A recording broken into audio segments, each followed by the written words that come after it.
तो time waste करेगा। सो decimetre है 1 डेसीमीटर एंड कंसंट्रेशन भी अपन को 1 ग्राम पर ml लेना होता है। कंसंट्रेशन भी अपन को 1 ग्राम पर ml लेना होता है। इसका मतलब अगर ये दोनों 1 हो गए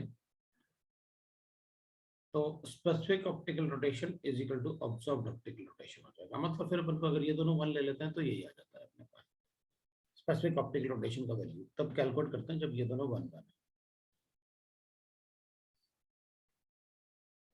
अब जैसे अपन चेक करेंगे कि भाई स्पेसिफिक ऑप्टिकल रोटेशन है, तो स्पेसिफिक ऑप्टिकल रोटेशन ये तो अपन को समझ में आ गया कि ये दोनों इक्वल हो जाएंगे अगर ये दोनों 1 1 ले रहे हैं। Specific optical rotation will be directly proportional to temperature। अगर टेम्परेचर ज्यादा होगा तो मॉलिक्यूल की काइनेटिक एनर्जी ज्यादा होगी, वो ज्यादा रोटेट करेगा।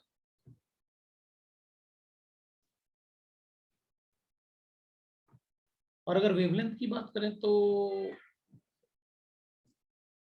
एनर्जी तो वेवलेंथ और एनर्जी तो इनवर्सली प्रोपोर्शनल होता है। तो वेवलेंथ कम होगा तो स्पेसिफिक ऑप्टिकल रोटेशन ज्यादा होगा and specific optical rotation will be inversely proportional to the wavelength, है ना, because energy is inversely proportional to wavelength।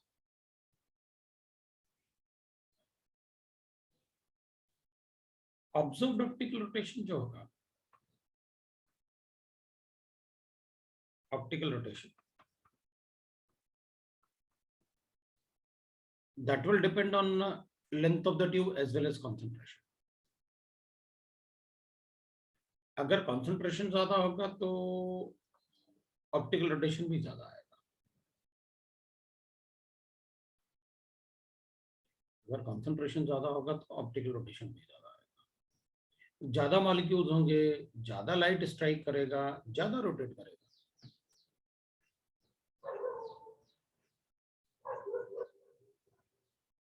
Similarly, observed optical rotation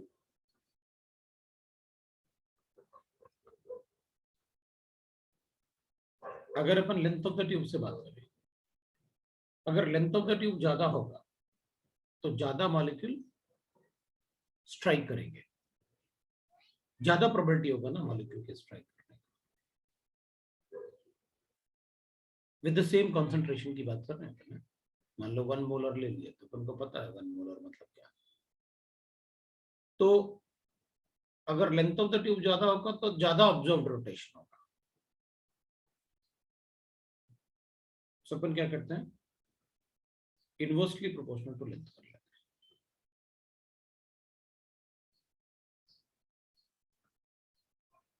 हैं। Inversely proportional to length.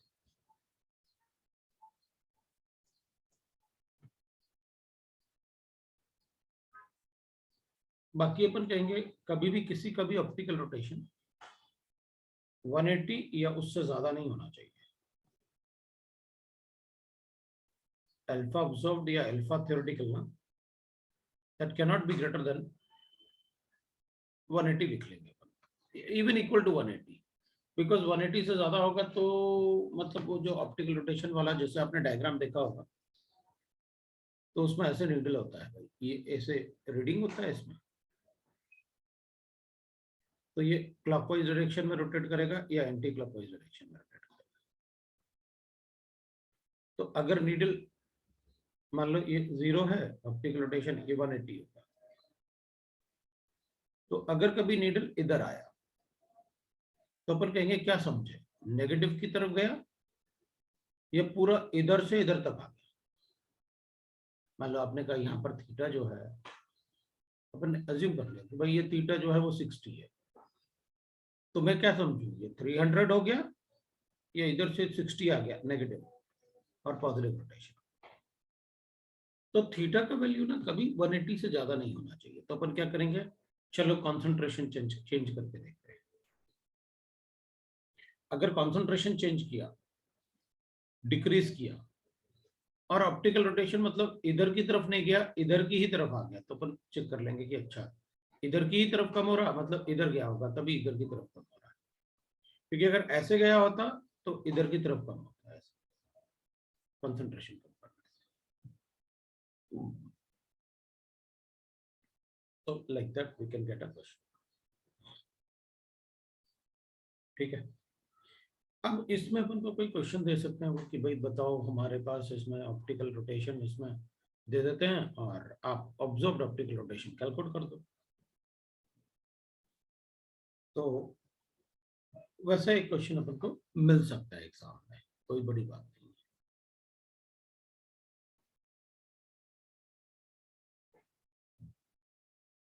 तो कर सकते हैं। तो अगर आप बोलोगे तो मैं एक क्वेश्चन दे देता हूँ, स्पेसिफिक ऑप्टिकल रोटेशन दे दूंगा, लेंथ ऑफ द ट्यूब दे दूंगा, कंसंट्रेशन दे दूंगा, और आप ऑब्जर्व ऑप्टिकल रोटेशन कैलकुलेट करके बता देंगे। एक क्वेश्चन दे देता हूँ।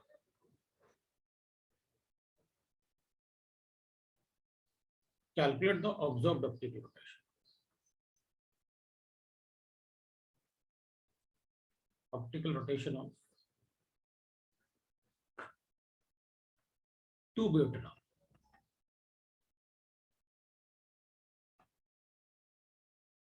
present in a 10 centimeter polarimeter tube.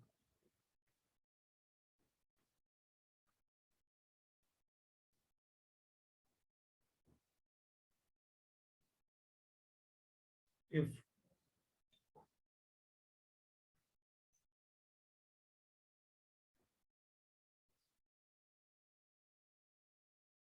200 ml of 0.1 mol, 0.2 molar लेता हूँ, 0.3 molar 2-butanol is present.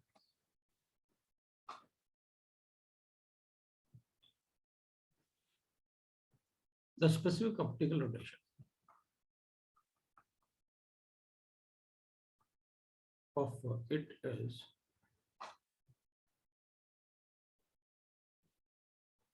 चलो कुछ भी ले लेते हैं, +12 ले लेते हैं,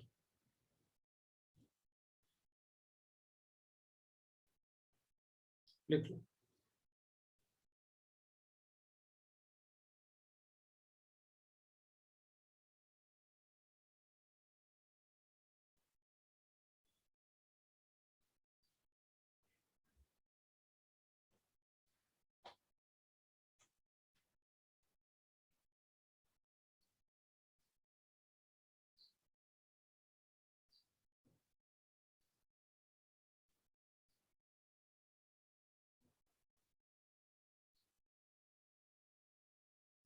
हो गया।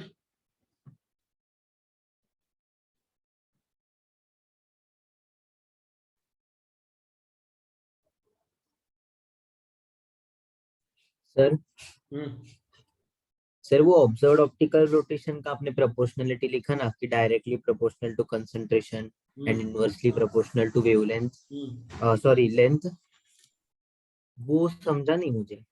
मतलब लेंथ ऑफ द ट्यूब ज्यादा होगा ना, तो ज्यादा पार्टिकल आएंगे ना, ज्यादा पार्टिकल रहेंगे ना कॉन्सेंट्रेशन, तो ज्यादा अगर लाइट टकराएगी तो ज्यादा रोटेट होगी। छोटा ट्यूब ले लो तो ये पार्टिकल कम होगा ना। हाँ हाँ समझा सर।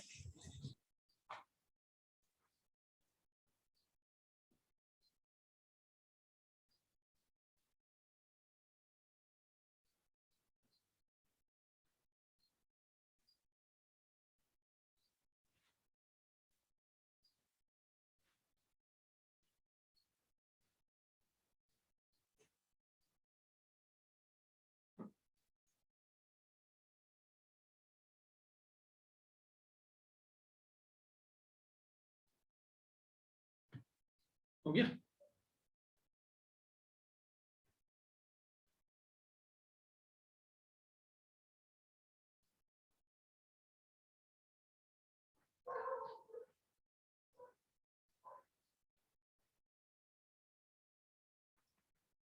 ऑब्जर्व तो अपन का 12 गिवन है, ये स्पेसिफिक तो 12 गिवन था, ऑब्जर्व कैलकुलेट करना था। लेंथ ऑफ द ट्यूब कितना गिवन है?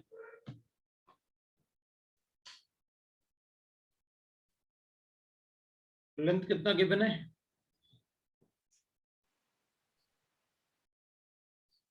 1 डेसीमीटर। तो कितना डेसीमीटर हो जाएगा? 10 सेंटीमीटर गिवन है ना? 10 centimetre is equal to how many decimetre?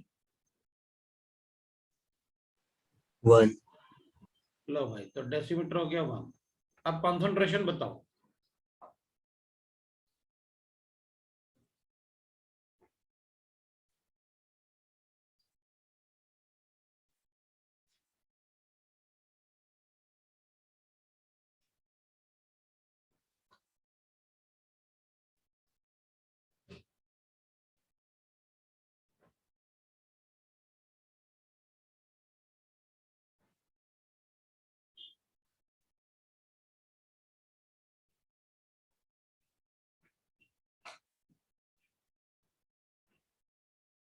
हो गया?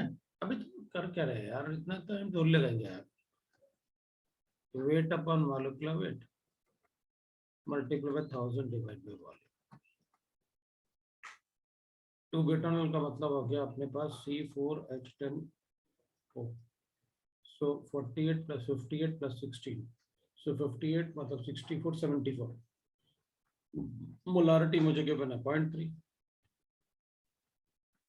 वेट कैलकुलेट कर लूंगा, ये 74 आ रहा था, मल्टीप्लाई बाय 1000 था और वॉल्यूम अपने 200 दिया था, ये 5।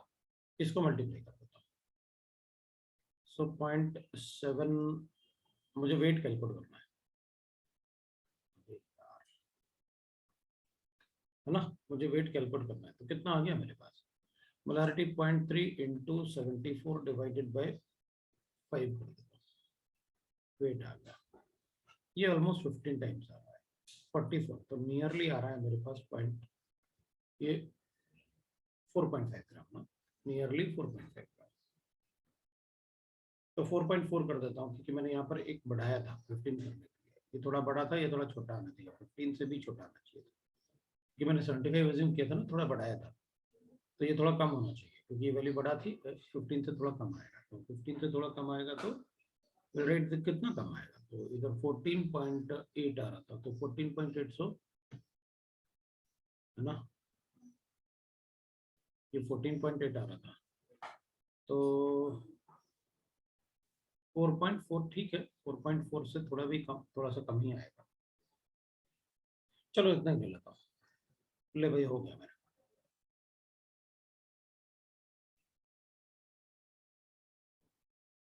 अब कितना ग्राम प्रेजेंट है? 4.4 ग्राम इन 200 ml। तो बताओ 1 ml में कितना हो?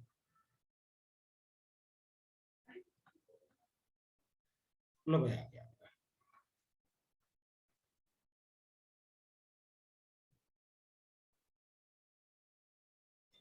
बोलो।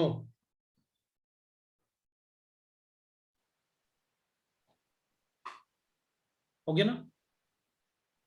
That is optical rotation. लिखा तो था ग्राम पर एमएल में चाहिए, पता होगा ना ग्राम पर ML. So this is optical rotation.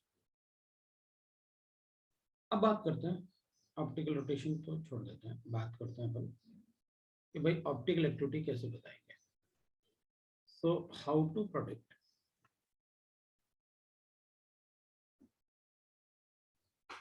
That molecule is optically active or not,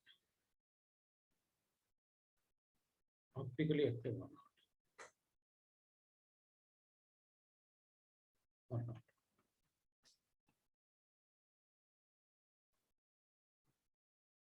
ठीक है,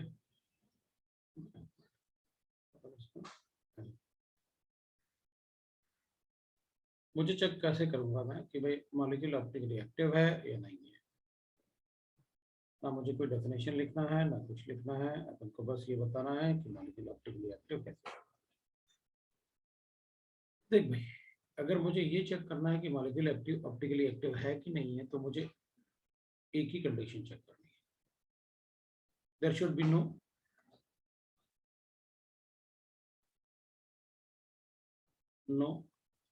plane of symmetry,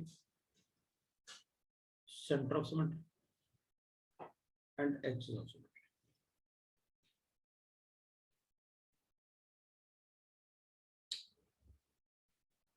तो अगर ये नहीं है तो मॉलिक्यूल ऑप्टिकली एक्टिव होता है। Plane of symmetry, centre of symmetry और एक्सिस ऑफ सिमेट्री, अगर इन तीनों में से कुछ भी नहीं है तो मॉलिक्यूल हमेशा ऑप्टिकली एक्टिव होगा। तो प्लेन ऑफ सिमेट्री मतलब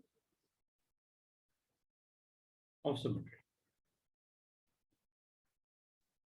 मतलब molecule must not be divided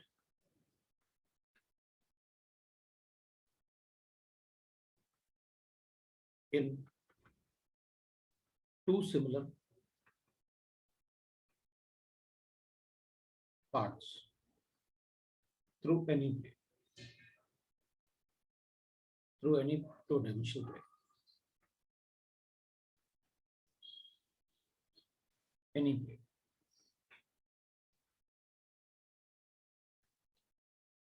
तो फिर उसमें प्लेन ऑफ सिमेट्री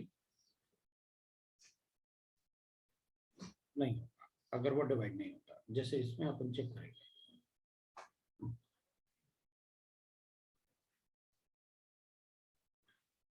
इसमें तो प्लेन ऑफ सिमेट्री है,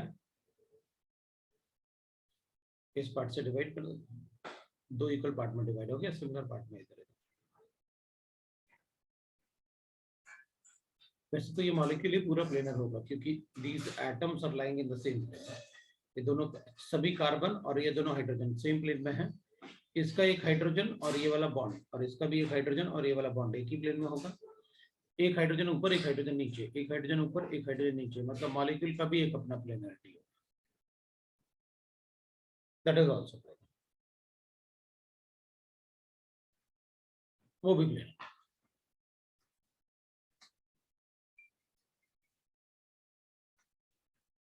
हेलो।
तो अपन बात कर रहे थे प्लेन ऑफ सिमेट्री की।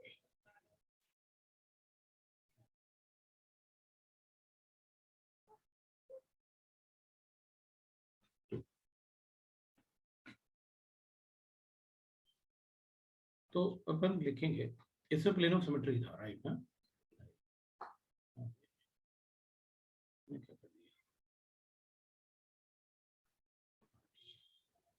तो अपन इसमें प्लेन ऑफ सिमेट्री आ गया अपने पास। इसमें तो मॉलिक्यूल की प्लेन ऑफ सिमेट्री थी, मतलब अगर अपन ऐसे लिखते हैं ना, तो प्लेन ऑफ सिमेट्री तो इसमें भी है। अगर ऐसे लिखते हैं तो प्लेन ऑफ सिमेट्री तो इसमें भी था, लेकिन इसमें प्लेन ऑफ सिमेट्री मॉलिक्यूल का था। ये पूरा मॉलिक्यूल एक ही प्लेन में आ सकता है, मतलब मॉलिक्यूलर प्लेन को ही प्लेन ऑफ सिमेट्री मान सकते हैं। वो क्यों? क्योंकि ये सारे एटम ना, कार्बन और हाइड्रोजन, इसका हाइड्रोजन एक ऊपर होगा, एक नीचे होगा, इसका भी हाइड्रोजन एक ऊपर होगा और एक नीचे होगा। तो फिर मॉलिक्यूल में प्लेन ऑफ सिमेट्री आ जाएगी, क्योंकि पूरा मॉलिक्यूल ही सिमेट्रिक है। तो अपन कहेंगे फिर दूसरे मॉलिक्यूल्स में जैसे प्लेन ऑफ सिमेट्री बनाना है अपन को, तो अपन कहेंगे, मान लो अपने पास ऐसे गिवन है, ऐसे अपन ने लिख रखा है,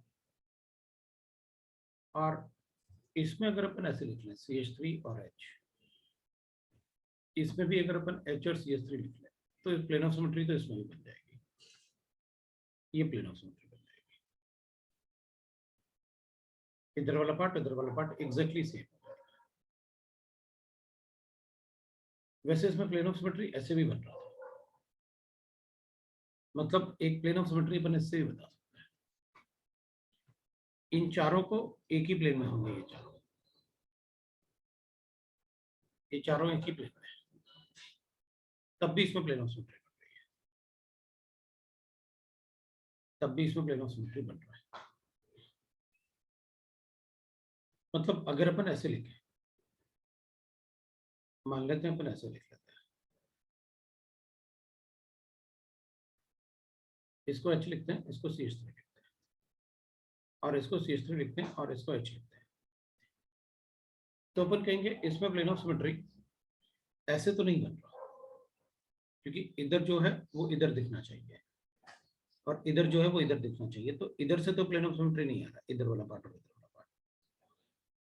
लेकिन अपन अगर रिंग इस रिंग से परपेंडिकुलर 90 डिग्री पे, जिस प्लेन में ये प्रेजेंट है, क्योंकि अपन इसको ऐसे भी अज्यूम कर सकते हैं ना, तो मान लो मेरे पास ऐसे भी बनाता है ये रिंग, और मैं हाइड्रोजन को ऐसे लिखता हूँ, और CH3 को ऐसे, और इधर भी मैं CH3 को ऐसे लिखता हूँ, और हाइड्रोजन को ऐसे। तो ये रेस्ट्रिक्टेड रोटेशन साइट होता है ना, तो ये तो आपका एक ही प्लेन में होंगे ना, ये चारों तो एक ही प्लेन में होंगे ना। जैसे मैं यहाँ बता रहा था, ये वाला जो प्लेन बनाया, ये भी तो ये चारों एक ही प्लेन में है। तो फिर अगर अपन इस प्लेन से कट करेंगे तो वो इससे परपेंडिकुलर कट होगा, तो उधर वाला पार्ट और इधर वाला पार्ट बिल्कुल सेम दिखेगा, ऊपर वाला पार्ट और नीचे वाला पार्ट बिल्कुल सेम दिखेगा। तो इसमें प्लेन ऑफ सिमेट्री तो है, लेकिन इस वाले डायरेक्शन से, इधर से प्लेन ऑफ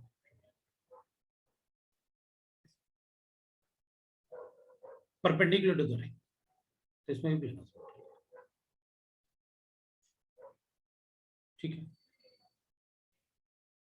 अब सेंटर ऑफ सिमेट्री की बात करते हैं।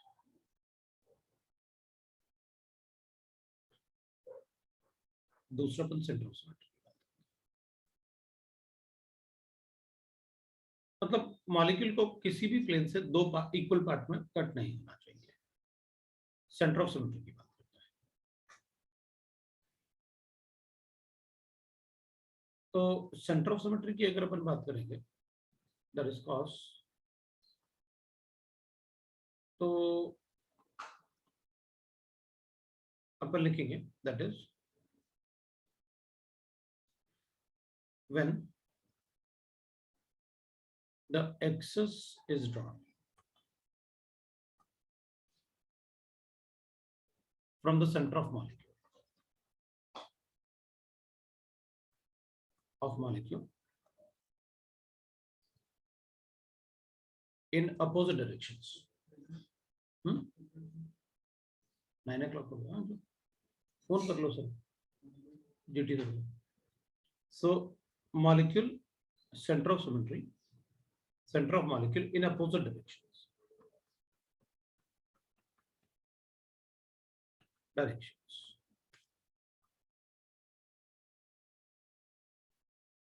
Then if we get same atom or group at equal distance in opposite direction, then it has center of symmetry. तब उसमें center of symmetry है. Then it has center of symmetry.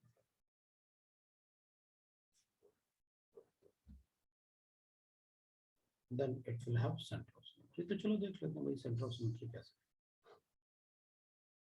है ना. तो आपने कहा मोस्टली जो सेंटर ऑफ सिमेट्री होगा ना, mostly it is present in the cyclic rings,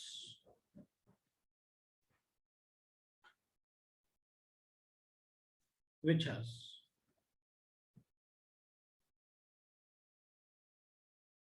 even number of atoms, atom in the ring. तो चलो देखते हैं कैसे. मान लो मेरे पास ऐसे 4 मेंबर है और इसमें ऐसे ग्रुप प्रेजेंट है. ये CH3 है, इधर हाइड्रोजन, इधर भी CH3 है और इधर हाइड्रोजन. तो इसके सेंटर से अपन एक्सेस ड्रॉ करेंगे. ऊपर की तरफ ये एक्सेस होगा और नीचे की तरफ ये. The atoms are not different. इसमें भी अपन ऊपर की तरफ ये होगा और नीचे की तरफ ये होगा. अपोजिट डायरेक्शन में एक्सटेंड किया ना, इधर एक्सटेंड किया तो ये है और वो अपोजिट डायरेक्शन में ये होगा. तो इधर ये भी डिफरेंट है और ये भी डिफरेंट है. तो फिर अपन लिखेंगे there is no cross, but इसमें प्लेन ऑफ सिमेट्री तो है क्योंकि अपन ऐसे डिवाइड किया. तो उधर वाला पार्ट और इधर वाला पार्ट इक्वल हो जाता है. लेकिन अगर अपन इसी को ऐसे लिख देते, थोड़ा ऐसे बना देता हूं. अपन अगर इसी को ऐसे लिख देते, चलो इसको CH3 कर लेते हैं और इसको हाइड्रोजन कर लेते हैं. इसको हाइड्रोजन कर देते हैं, इसको CH3 कर लेते हैं. तो इस सेंटर से अगर अपन एक्सेस ड्रॉ करते हैं तो ऊपर ये मिलता है अपन को और नीचे ये मिलता है इक्वल डिस्टेंस में. तो ये और ये सेम है और हाइड्रोजन भी सेम है. वैसे हाइड्रोजन से अपन चेक करते नहीं, हाइड्रोजन के अलावा बाकी ग्रुप से अपन चेक कर लेते हैं. तो इसमें हैज सेंटर ऑफ सिमेट्री. तो अपन कहेंगे अगर मेरे पास ऐसे की बने, मान लो अपन ऐसे लिख रहे हैं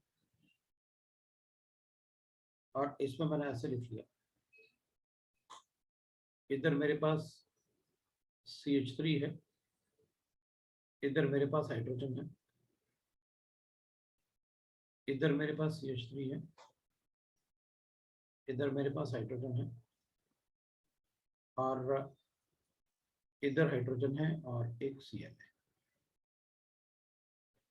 तो अपन कहेंगे देखो इसमें इधर से तो सेंटर ऑफ सिमेट्री आ रहा है लेकिन इधर से सेंटर ऑफ सिमेट्री नहीं आ रहा.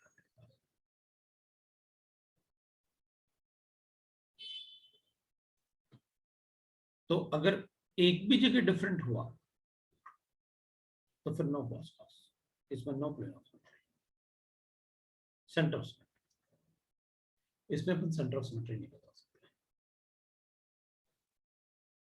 तो वैसे इसमें अगर अपन प्लेन ऑफ सिमेट्री देखते हैं तो अपन कहते हैं हैज प्लेन ऑफ सिमेट्री। इसमें सेंटर ऑफ सिमेट्री भी है, प्लेन ऑफ सिमेट्री भी है, क्योंकि ये चारों एक ही प्लेन में लाइक। इसमें सेंटर ऑफ सिमेट्री नहीं है, क्योंकि यहाँ सीएल है, वहां सीएल नहीं है। सभी जगह डायरेक्शन में, अपोजिट डायरेक्शन में सेम होना चाहिए। बट इसमें अगर अपन प्लेन ऑफ सिमेट्री चेक करेंगे ना, तो इधर से कट करूंगा तो सीएल है, इधर से कट करूंगा तो दोनों सी एस ऊपर होते तो हो जाता centre of symmetry. No plane of symmetry, इसमें प्लेन ऑफ सिमेट्री नहीं। सो अगर अपन ऐसे लिखते हैं,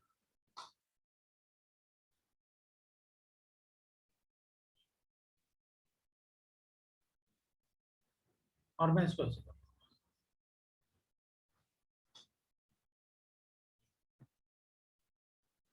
और एच, तो मैं कहता ठीक है, देख लेते हैं अपन। इधर से तो सेंटर ऑफ सिमेट्री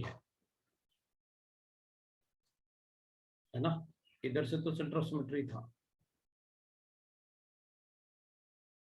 और इधर से भी सेंटर ऑफ सिमेट्री।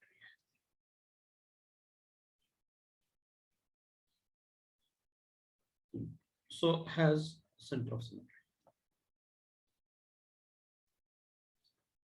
लेकिन इसमें प्लेन ऑफ सिमेट्री नहीं होगा,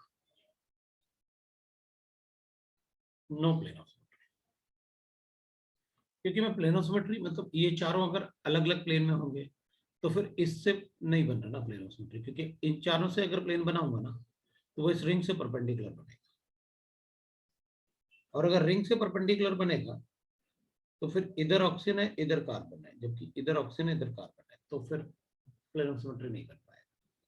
और ऐसे कट करूंगा तो इधर CH3 है, इधर H है, और इधर H है, इधर CH3 है, तो प्लेन ऑफ सिमेट्री नहीं कर पाएगा। So there is no plane of symmetry. तो अगर अपन लिखेंगे, मेरे पास ऐसे क्या है, ऐसे suppose करते हैं।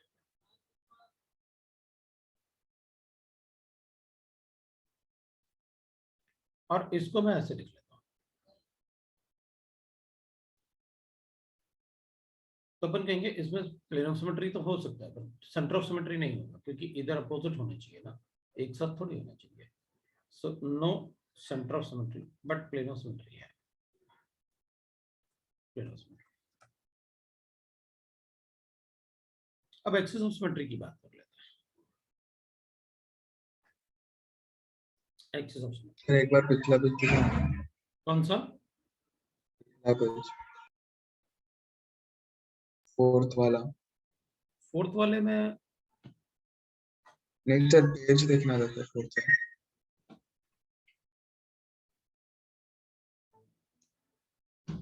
कौन सा चेक करना था फोर्थ वाले में? सेंटर? नहीं सर, पिछला पेज में तो आपने लिखा था वो। पता नहीं क्या होगा भाई, इसमें सेंटर ऑफ सिमेट्री तो है ना।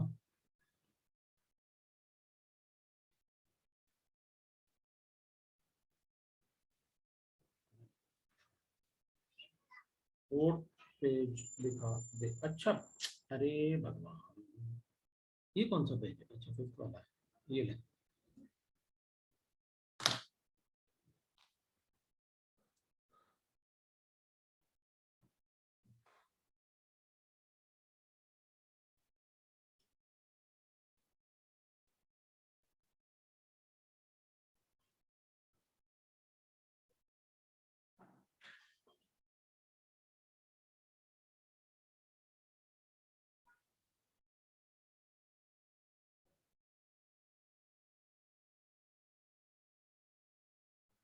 Done sir.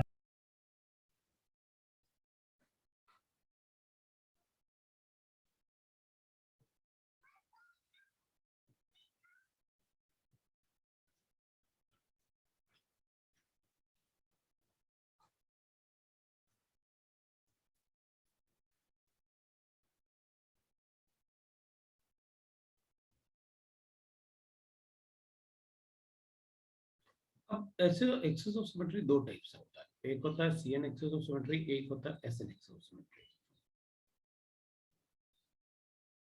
CN axis of symmetry is proper axis of symmetry और ट्राइवल axis of symmetry, मतलब उसके अलग अलग नाम होते हैं। इसको अपन improper axis of symmetry।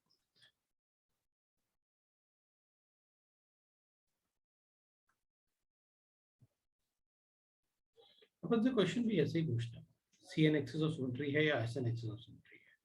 SN अपने सिलेबस में ही नहीं, अपने सिलेबस में सिर्फ CN axis of symmetry है। तो CN axis of symmetry, so अगर सिर्फ axis of symmetry लिखा होगा तो अपन CN ही ऐसे करेंगे।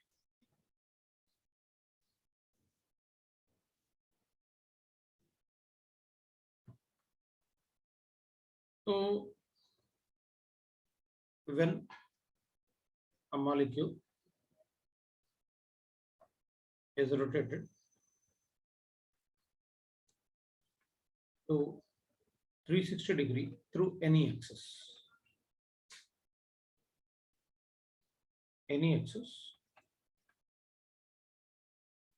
the same phase must be repeated at least once. The same phase must be repeated at least once. कम से कम एक बार तो रिपीट होना ही चाहिए सेम फेस, है ना। The same phase must be repeated at least once. That is CN axis. तो अपन कहेंगे देखो सर मेरे पास मान लो कोई भी कंपाउंड है, अपन देख लेते हैं उसमें, और same face must be repeated at least once. तो पहले अपन एग्जांपल ले लेते हैं कि जिसमें एक्सेस ऑफ सिमेट्री होगा। मान लो अपने पास ऐसे गिवन है,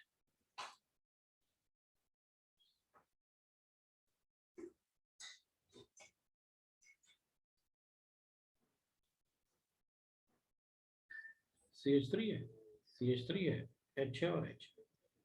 अब इस मॉलिक्यूल को अपन रोटेट कर देते हैं, कैसे,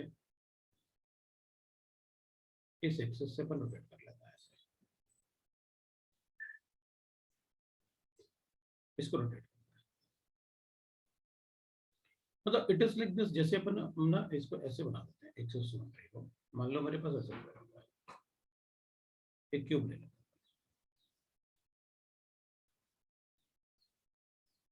ऐसे, क्यूब ले लेते हैं।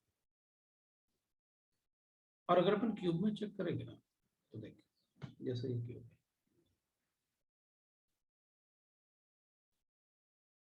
ये पहले क्यूब बना दिया। तो अगर अपन इस एक्सिस के अलावा, मान लो ये जो एक्सिस है, इस एक्सिस के अलावा अगर अपन इसे रोटेट करें, ऐसे रोटेट करेंगे, तो सेम फेस कितने बार रोटेट करेगा, 360 डिग्री पे 4 बार।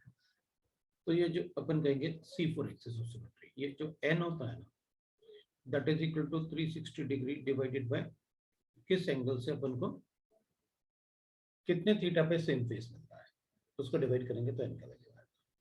तो इस केस में same face will be form with at 90 degree, तो अपन कहेंगे 360 divide by 90, so I got n equal to 4.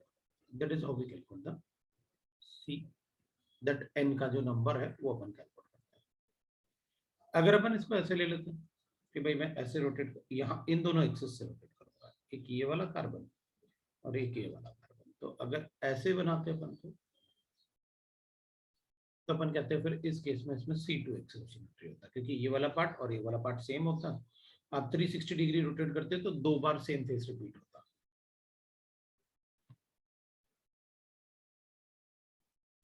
बिल्कुल वैसे ही मैं क्या करने वाला हूँ, ये एक प्लेनर में, एक ही प्लेन में होगा ये चारों आइटम रिंग के, ये ऊपर ये ऊपर। अगर मैं इसको रोटेट कर देता हूँ ऐसे, तो 180 डिग्री रोटेट करने पे ये उधर चला जाएगा, ये इधर आ जाएगा। तो C2 एक्सोसिमेट्री हो जाएगा, C2 एक्सोसिमेट्री हो जाएगा। तो इसमें क्या बोलेंगे कि C4 एक्सेस ऑफ सिमेट्री है या C2 एक्सेस ऑफ सिमेट्री है, दोनों है। इसलिए अपन से ये नहीं पूछेंगे कि इसमें बताओ कि कौन सा एक्सेस ऑफ सिमेट्री है, तो अपन दोनों लिखेंगे C4 C2। अब मेरे पास ऐसे मॉलिक्यूल है, मान लेते हैं कोई दूसरा मॉलिक्यूल, जैसे मान लो अपने पास ये,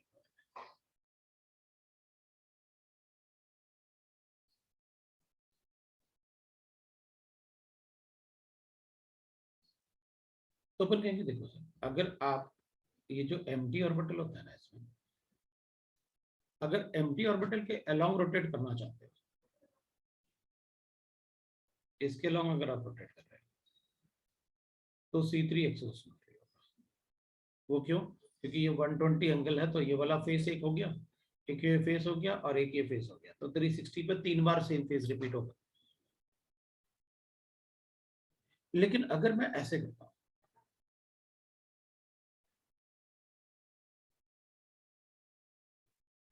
तो फिर ये एक प्लेन, जो ऊपर वाला प्लेन और नीचे वाला प्लेन, क्योंकि all the atoms are lying in the same plane, C2 axis of symmetry.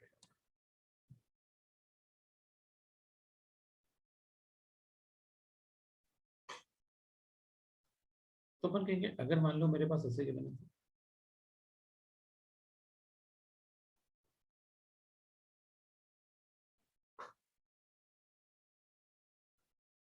तो अपन कहेंगे ठीक है भाई, इसमें अगर आप यहां से ऐसे रोटेट कर रहे हैं,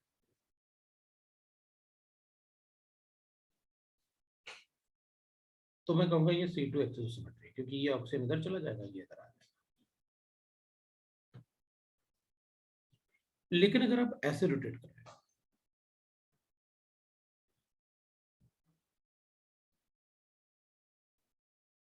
तो इसमें तो आप कितना भी रोटेट करते रहो, ये तो सेम ही दिखेगा, वो तो लीनियर मॉलिक्यूल है।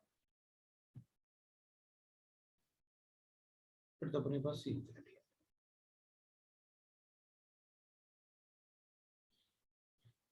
तो अपन कहेंगे ठीक है, मेरे पास ऐसे कितना है,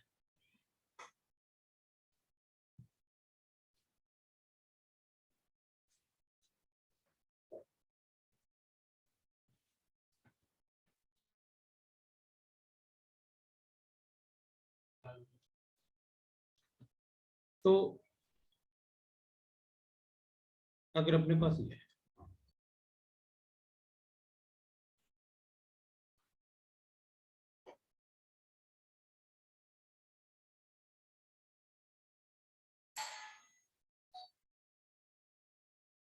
तो इसमें प्लेनो सिमेट्री हो ही नहीं सकती, इसमें एक्सियल सिमेट्री हो ही नहीं सकती, तो ये पूरा डिफरेंट मॉलिक्यूल है, सिमेट्री कहीं से आएगी नहीं इसमें।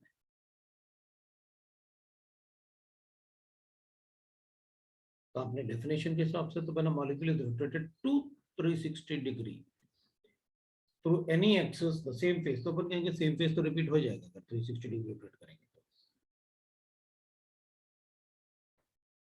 तो C1 axis of symmetry, n का वैल्यू 1 होगा।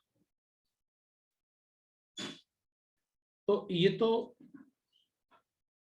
एसिमेट्रिक एटम है ना,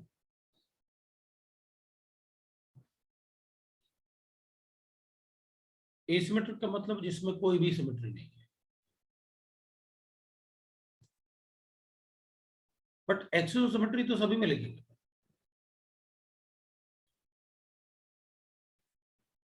एक्सिस ऑफ सिमेट्री तो अपन को सभी में, अच्छा एक्सिस ऑफ सिमेट्री जब पूछेंगे ना करने वाले केस में, तो आप C1 नहीं बता,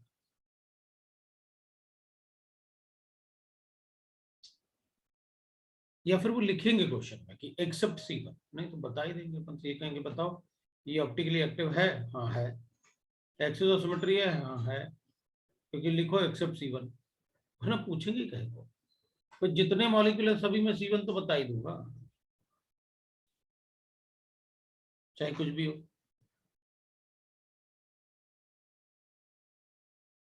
तो अगर कहेंगे ऑप्टिकली एक्टिव है, हाँ है, एक्सोसिमेट्री है, हाँ है, मतलब एक्सोसिमेट्री सभी में होगा, चाहे वो ऑप्टिकली एक्टिव हो या ना हो, हाँ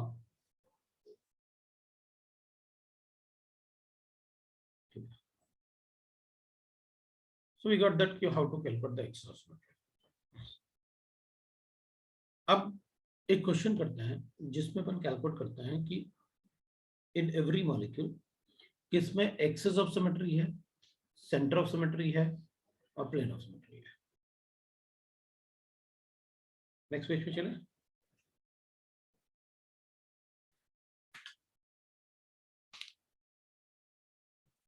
या पहले ब्रेक ले लेते हैं यार, ब्रेक ले लें।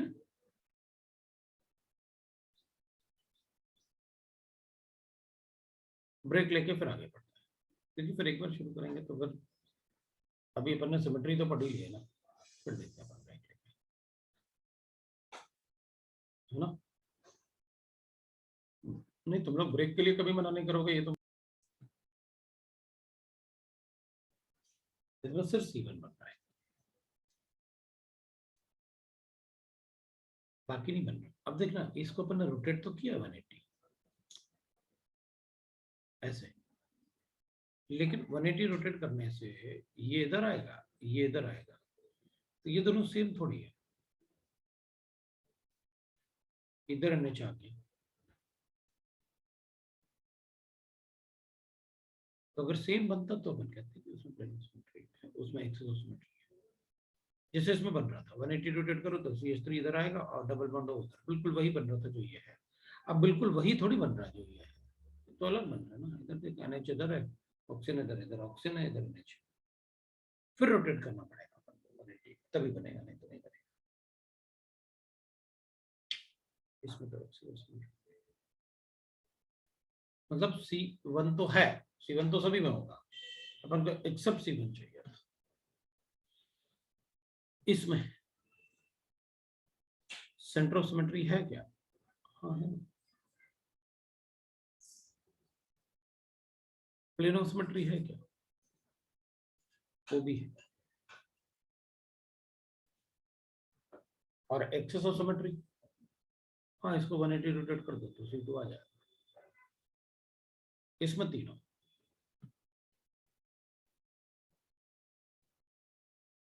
सेंटर ऑफ सिमेट्री तो दिख ही रहा है, इधर सेंटर से Br ऊपर नीचे, और प्लेन ऑफ सिमेट्री ये पूरा मॉलिक्यूल ही प्लेनर है, इसमें सारे एटम एक ही प्लेन में प्रेजेंट है इस मॉलिक्यूल में।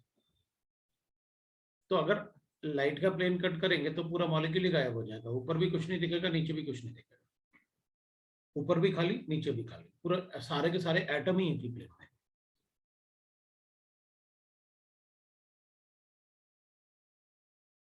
डी की बात करते हैं, डी में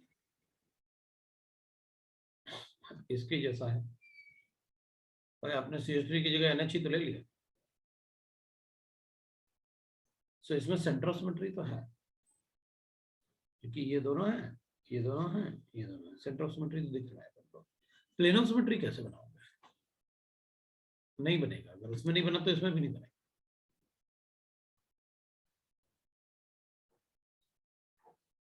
और एक्सेस ऑफ सिमेट्री बनेगा तो C2 है ना। अब इसकी बात करते हैं, इसमें सेंटर ऑफ सिमेट्री तो अपन को साफ साफ दिख रहा है कि भाई सेंटर ऑफ सिमेट्री है, ये भी अपोजिट, ये भी अपोजिट, ये भी अपोजिट। इसमें प्लेन ऑफ सिमेट्री भी है, वो कैसे? किसी इससे कट कर दो ऐसे, तो ये वाला पार्ट और ये वाला पार्ट एग्जैक्टली एक दूसरे का मिरर इमेज होगा, ऐसे कट। बाकी जगह से नहीं है, इधर से नहीं होगा, इधर से नहीं होगा, इधर से नहीं होगा, इधर से ही होगा बस। ये ऊपर है, ये ऊपर है, ये नीचे, ये नीचे है, तो इधर से प्लेन ऑफ सिमेट्री है। अब एक्सिस ऑफ सिमेट्री कैसे होती है?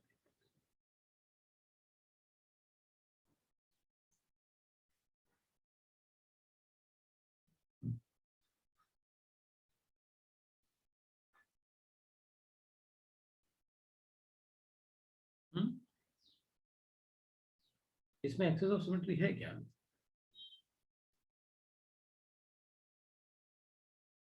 तो एक्सेस ऑफ सिमेट्री इसमें है। आपने इस मॉलिक्यूल को रोटेट कर दो, अगर रोटेट करो 180 तो ये तीनों नीचे आ जाएंगे और ये नीचे वाले ऊपर आ जाएंगे। मतलब मैं ऐसे बोल रहा हूँ जैसे अपन को लिखा हुआ है ना, ऐसे रिंग है ये, आप इसको ऐसे रोटेट कर दो, ऐसे रिंग है ना, आप इसको ऐसे रोटेट करो, तो नीचे वाले तीनों नीचे थे ना और ऊपर वाले ऊपर थे, तो अब जब आप ऐसे करोगे तो नीचे वाले जो नीचे थे ना वो ऊपर आ जाएंगे, और उधर जो ऊपर वाले ऊपर की तरफ थे वो नीचे चले जाएंगे, अपन से दूर चले जाएंगे। तो इसमें C2 एक्सिस ऑफ सिमेट्री है तीनों। इसकी बात करते हैं,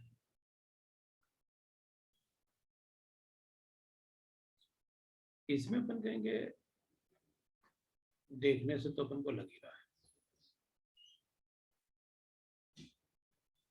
देखने से तो अपन को साफ साफ लग रहा है कि यार इसमें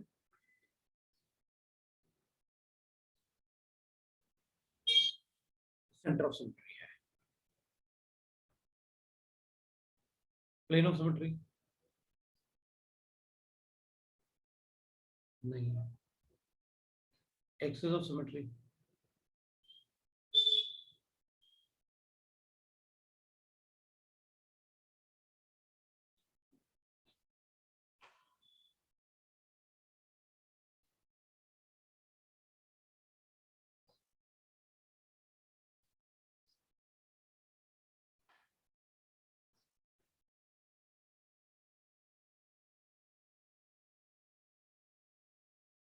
एक्सिस ऑफ सिमेट्री कैसे होता है पॉसिबल।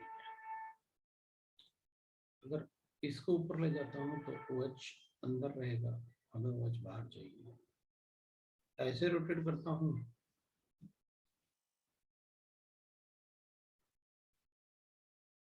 तो ये ऊपर चला जाएगा, ये नीचे आ जाएगा, OH बाहर आ जाएगा और H अंदर चला जाएगा।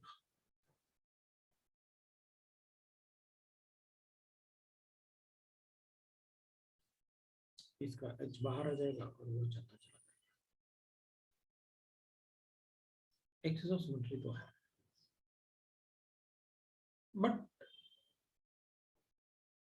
हम कहेंगे कि भाई ये जो है ना,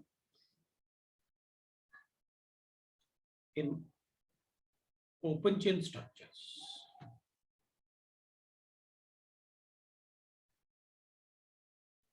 चेन स्ट्रक्चर never predicts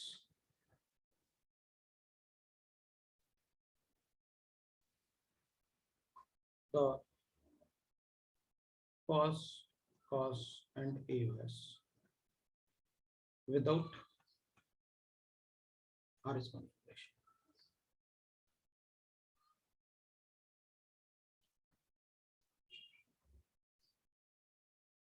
हम कभी भी ना उसको देख के नहीं बता पाएंगे कि कौन कहाँ है, हमें RS कॉन्फ़िगरेशन से ही बताना चाहिए, हमें पहले उसको फिशर प्रोजेक्शन में कन्वर्ट करना चाहिए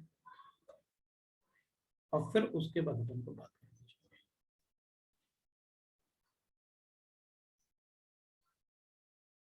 first convert into Fisher projection,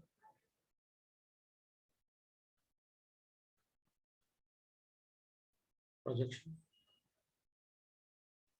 then predict.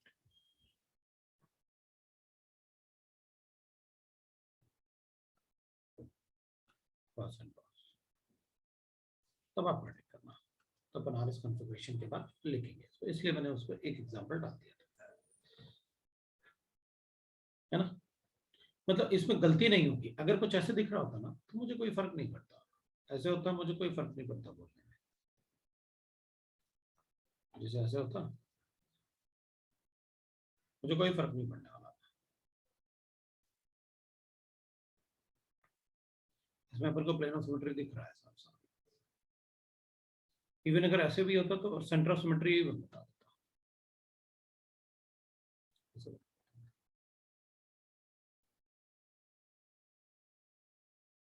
ऐसे अगर होता ना, मतलब तो शायद, अगर ऐसे होता तो फिर बताना मुश्किल हो जाएगा,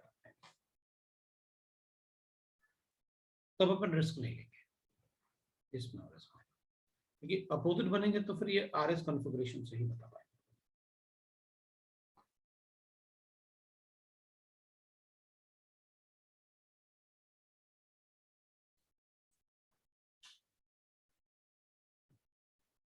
तो इसमें अपन प्रेडिक्ट नहीं करेंगे कभी ऐसे, जब तक कि अपन फिशर कलेक्शन में अपन करते हैं। चलो भाई, तो ठीक है, आरएस कॉन्फ़िगरेशन निकाल के पहले आरएस देख लेते हैं, फिर अपन चेक कर लेंगे। फिर इसमें एक्सेस ऑफ सिमेट्री चाहिए, हाँ तो हो जाएगा ना एक्सेस सिमेट्री। देखना, इसमें ऐसे कर और इसको रोटेट कर दे 180, उसी प्लेन में। तो रोटेट करेगा 180 तो आ जाएगा ना सेम फेस। ये इधर चला जाएगा, ये इधर आ जाएगा, ये इधर आ जाएगा और ये इधर आ जाएगा, 180 रोटेट करेगा, बन जाएगा ना।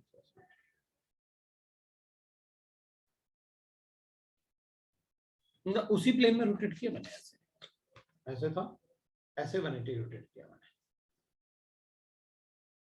ठीक है। ऐसे नहीं किया, ऐसा या ऐसे नहीं किया, मैं तो इसको ऐसे रोटेट किया बस 180, तो will get that axis of symmetry. अब एसिमेट्री,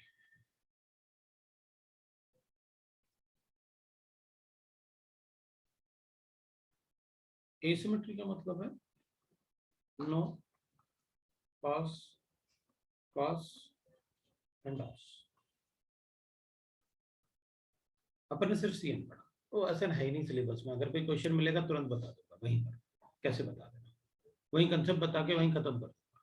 तो अपने अगर कहीं मिला क्वेश्चन तो जैसे अपने सिलेबस में नहीं है, तो हो सकता है कहीं क्वेश्चन मिल जाए, बता देंगे। Dissymmetry,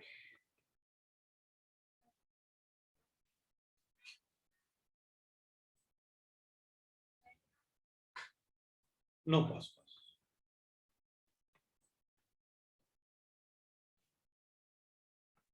पैरेललिटी,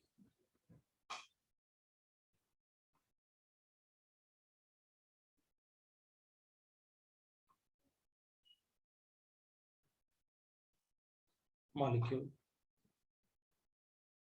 should not have superimposable mirror image.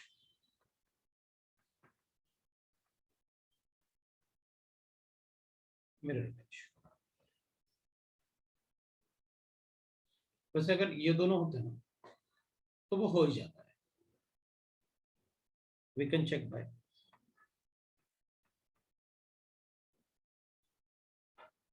no pass pass। मतलब अगर ये डिसिमेट्री है मतलब पैरेललिटी है,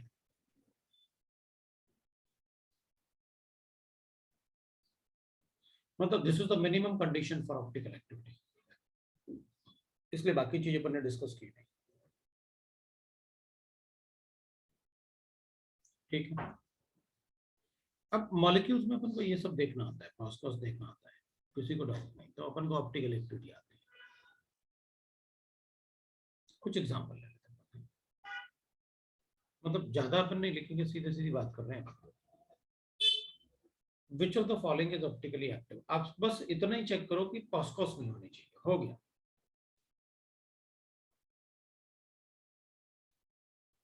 फॉलोइंग आर ऑप्टिकली,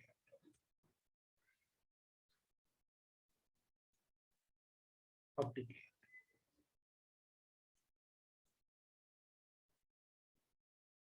तो अपन ऐसे लिख लेते हैं, कोई कौन से मॉलिक्यूल ऑप्टिकली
हम्म,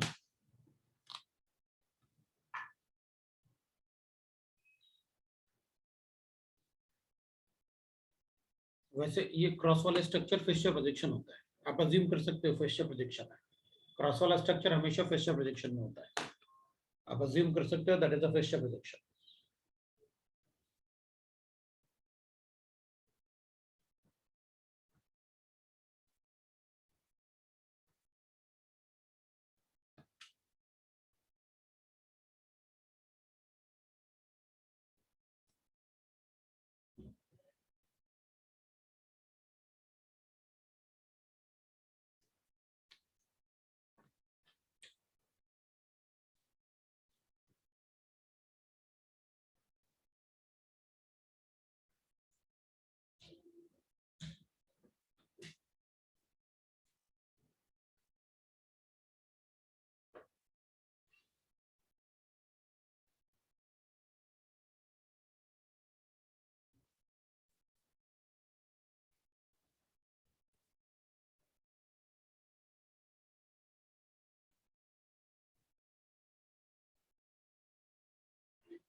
क्वेश्चन मार्क।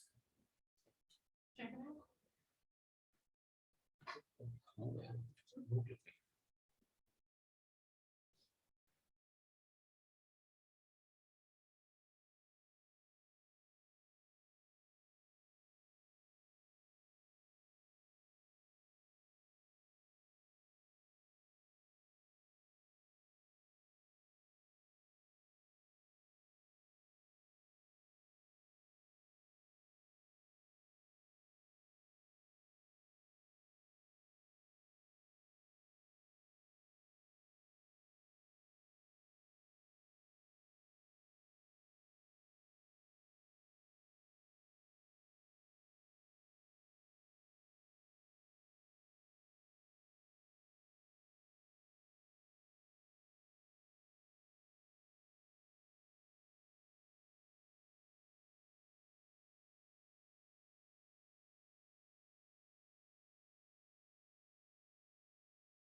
कभी कभी उनको कायरल सेंटर भी बनना होता है।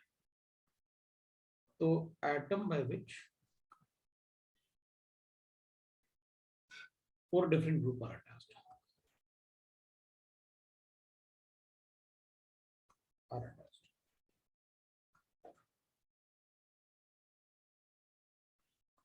लेकिन chirality is a property of molecule और chiral center is a property of atom. कि इधर अपन मॉलिक्यूल लिखते हैं और इधर अपन एटम लिखते हैं, दोनों में डिफरेंस है। हाँ जी। तो मैं कुछ खाऊंगा।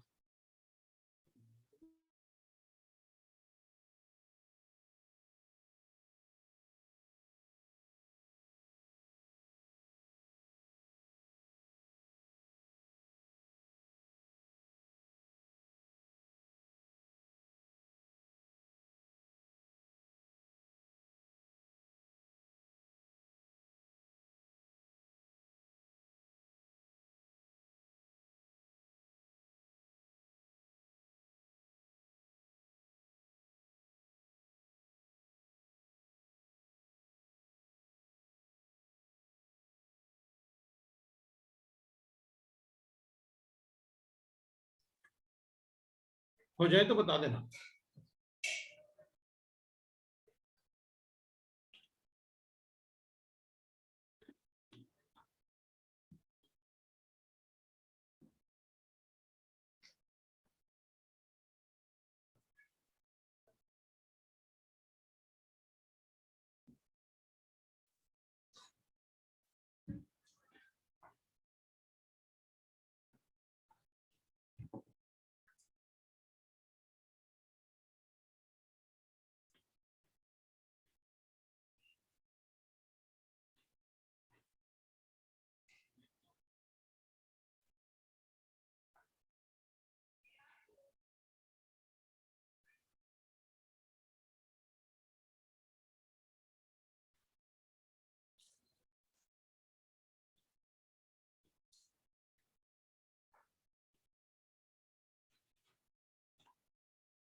शुरू करूं?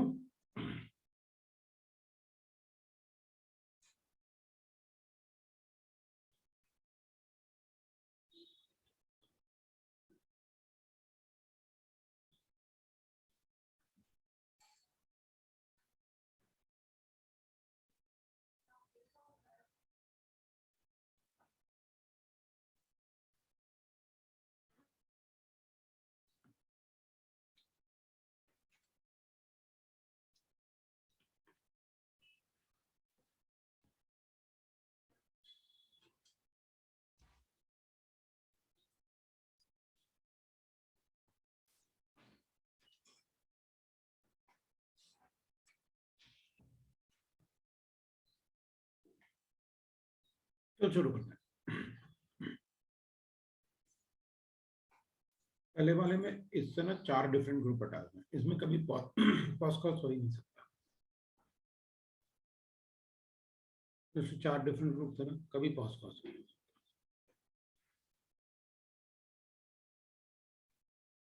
इसमें भी एक कायरल सेंटर है,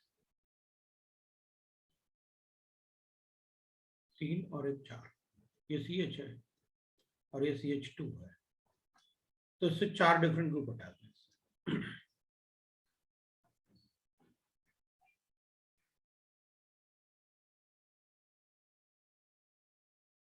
इसमें भी कायरल सेंटर है, इससे 4 डिफरेंट ग्रुप हटा दें। 1 2 ये CH2 है, ये CH है, ये भी है, ये भी कायरल सेंटर है इसमें। इसमें दो कायरल सेंटर, एक ये, एक ये, एक CH2 और एक CH, उससे CH3 भी हटा है। हमें तो ऐसा आइटम चाहिए जिससे चार डिफरेंट ग्रुप हटाए, उसमें कायरल सेंटर है।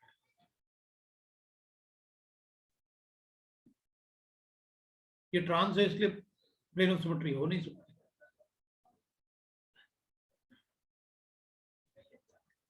चार डिफरेंट ग्रुप अटैच्ड हैं, कायरल सेंटर है, ऑप्टिकली एक्टिव बता दूंगा। अब इसको देखते हैं। इसमें मैंने तुमसे कहा था कि फिक्सचर प्रोजेक्शन अज्यूम कर लेना, तो मतलब जो वर्टिकल वाले ग्रुप हैं उन्हें हमसे दूर अज्यूम करना है और जो हॉरिजॉन्टल वाले हैं वो हमारी तरफ अज्यूम करना है। तो कायरल सेंटर तो इसमें दो थे, ये भी कायरल सेंटर है और ये भी कायरल सेंटर है, 1 2 3 और एक ये 4 ग्रुप हटा, ये भी ऊपर की तरफ है। अब अगर ये दोनों भी ऊपर की तरफ है और ये दोनों भी ऊपर की तरफ है फिक्सचर प्रोजेक्शन में, तो प्लेन ऑफ सिमेट्री हो ही नहीं सकती, क्योंकि प्लेन ऑफ सिमेट्री आप बनाओगे तो ऐसे बनाओगे, इधर हुआ अच्छा इधर अच्छा, और ऐसे बनाओगे तो इधर हुआ अच्छा तो इधर अच्छा, इधर हुआ अच्छा तो इधर अच्छा, तो प्लेन ऑफ सिमेट्री हो ही नहीं सकती ऑप्टिकली। फिक्सचर प्रोजेक्शन का मतलब तो यही होता है कि जो वर्टिकल वाले हैं उन्हें ऐसे अज्यूम कर लो, जो हॉरिजॉन्टल वाले हैं उनको ऐसे अज्यूम कर लो। वर्टिकल वाले हैं उनको कैसे अज्यूम करना है अपन को पता है, जो हॉरिजॉन्टल वाले हैं उनको अपन को पता है कैसे अज्यूम करना है, ये ऐसे है। अब अगर ऐसे होगा तो सेंटर ऑफ सिमेट्री तो हो ही नहीं सकती इसमें, इसलिए तो मना किया था कि ओपन चेन वाले में देख के नहीं बताना कुछ कहाँ क्या है। सो ये ऑप्टिकली एक्टिव है, राइट।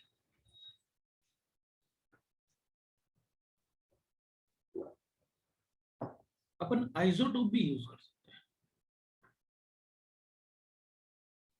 ऑप्टिकल रोटेशन काफी कम होता है, अगर अपन आइसोटोप यूज करें ना तो ऑप्टिकल रोटेशन का वैल्यू काफी कम होता है, लेकिन होता है।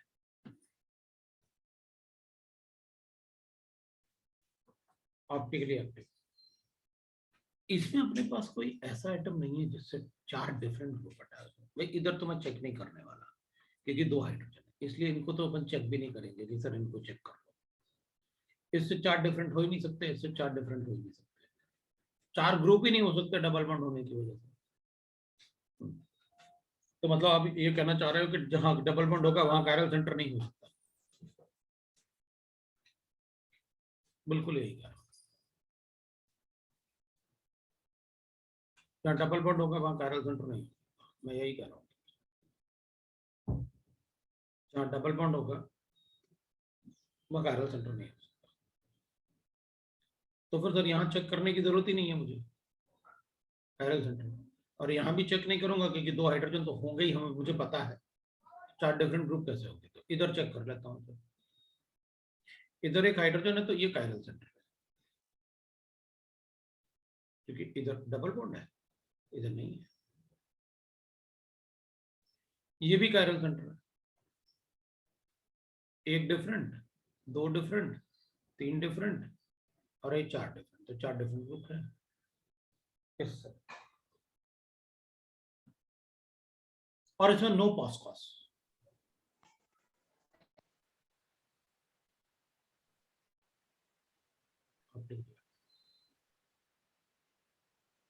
इसमें इसमें कहेंगे अपन हाइड्रोजन तो है, इधर भी हाइड्रोजन है,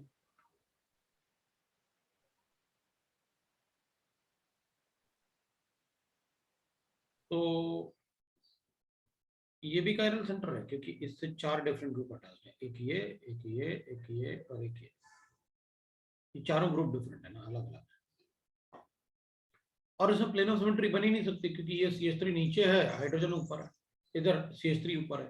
तो प्लेन ऑफ सिमेट्री तो तब होती जब यहाँ ऊपर CH3 यहाँ भी ऊपर CH3 नीचे हाइड्रोजन और नीचे हाइड्रोजन होता, तो यहाँ प्लेन ऑफ सिमेट्री नहीं है, क्योंकि बनाता प्लेन ऑफ सिमेट्री तो मैं ऐसे बनाता। अब इधर ऊपर हाइड्रोजन इधर CH3 है, तो how can there will be plane of symmetry?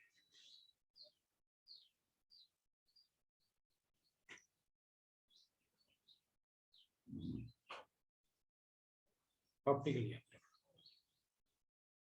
अब इसको तो अपन को पता ही है क्या करना है। इसमें ये कायरल सेंटर है, इसमें ये भी कायरल सेंटर है।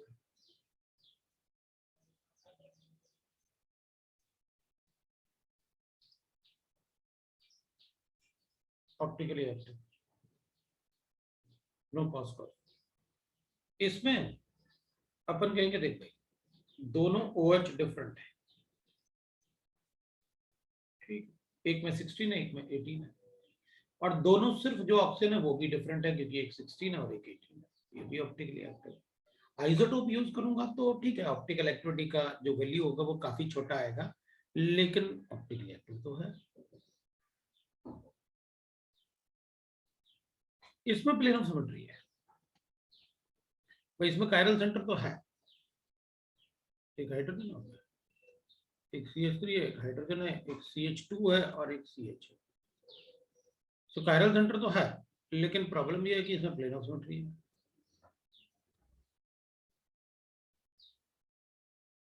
इसमें पास है, कायरल सेंटर तो था उसमें, लेकिन प्लेन ऑफ सिमेट्री है। अब प्लेन ऑफ सिमेट्री होगा तो अपन कहेंगे फिर तो ऑप्टिकली इनएक्टिव होता है, वो ऑप्टिकली इनएक्टिव होता है। ठीक है, अब अपन कहेंगे ठीक है भाई, काफी सारा पार्ट अपन ने पढ़ लिया। अब मतलब अगर कायरल सेंटर है और पासकॉस नहीं है तो ऑप्टिकली एक्टिव। यस, अब कॉन्फ़िगरेशन की बात करते हैं थोड़ा सा। किसी को डाउट है? वो हाँ सर, मुझे सर ये बोलो। वाला है ना सेक्शन, ये वाले पार्ट में वो HOH वाला नहीं समझा सर।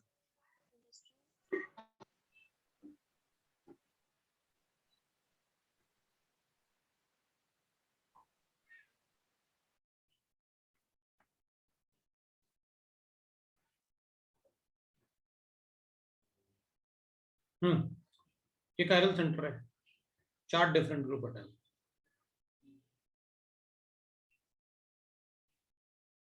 है ना, 4 डिफरेंट ग्रुप अटैच, तो कायरल सेंटर तो है।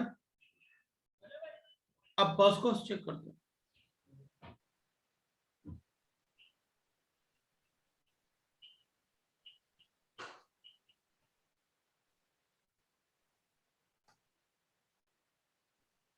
अब अपन कहेंगे भाई प्लेन ऑफ सिमेट्री ऐसे ही चेक करूंगा और क्या।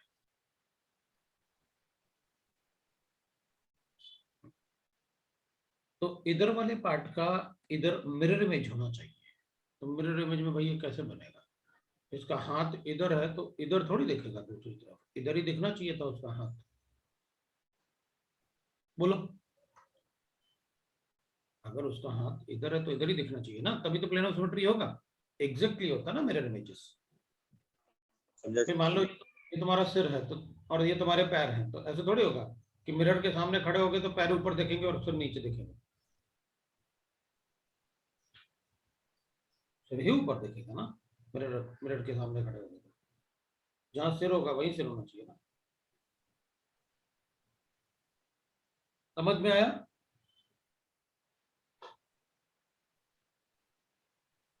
समझा। अब ऐसे अगर करना है भाई, इधर वो अच्छा तो उधर वो अच्छा नहीं, कैसे बनाऊं फिर? उसमें प्लेन ऑफ सिमेट्री नहीं आ रही मुझे। तुम्हें कहीं से आ रही है तो बता दो।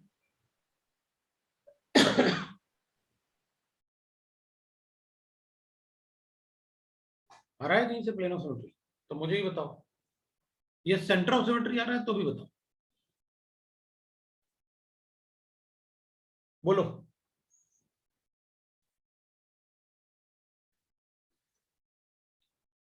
और अगर दोनों नहीं आ रहा तो ऑप्टिकली एक्टिव।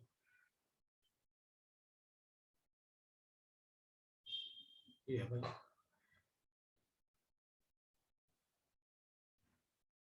ये था अपने पास सिमेट्री एलिमेंट्स।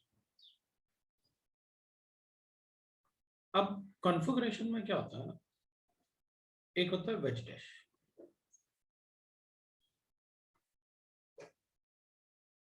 वो तो अपन को पता है, एक हाइड्रोजन, एक बॉन्ड ऐसे होगा, एक बॉन्ड ऐसे होगा, एक बॉन्ड ऐसे होगा और एक बॉन्ड ऐसे होगा, मतलब दो ही बॉन्ड बोर्ड के प्लेन में हो सकते हैं, मतलब स्क्रीन के प्लेन में दो ही बॉन्ड हो सकते हैं, बस दो से ज्यादा नहीं हो सकते।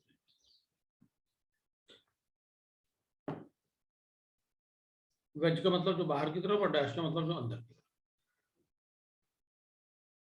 ताकि ये टेट्राहेड्रल बन जाएगा।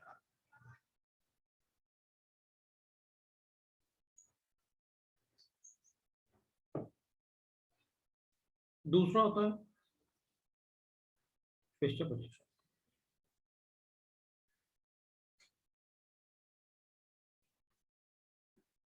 तो फिशर प्रोजेक्शन होता है, फिशर प्रोजेक्शन में ये कहता है कि हम क्रॉस वाला स्ट्रक्चर बनाएंगे, और क्रॉस वाले स्ट्रक्चर में हमेशा हम अज्यूम करेंगे कि जो हॉरिजॉन्टल बॉन्ड्स हैं वो हमारी तरफ हैं, स्लाइटली अबव द प्लेन, और जो वर्टिकल वाले हैं they are slightly below the plane of paper. ठीक है, तो जो क्रॉस वाला स्ट्रक्चर है उसको अपन को ऐसे, अगर ऐसे लिखा हुआ है तो आपको ऐसे अज्यूम करना पड़ेगा हमेशा, चाहे आप फिशर का नाम लो या ना लो, अगर क्रॉस वाला स्ट्रक्चर है तो अंडरस्टूड है।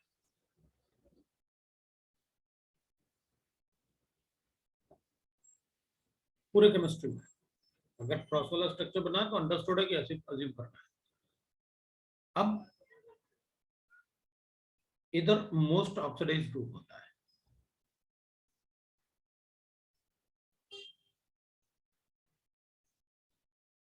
और इधर लीस्ट ऑक्सीडाइज्ड होता है।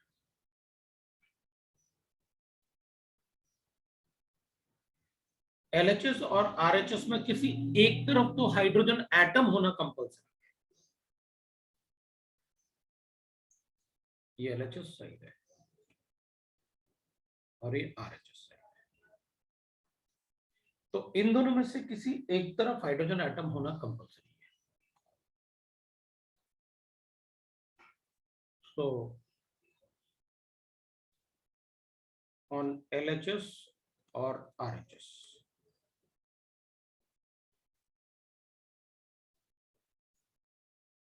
one of the side must have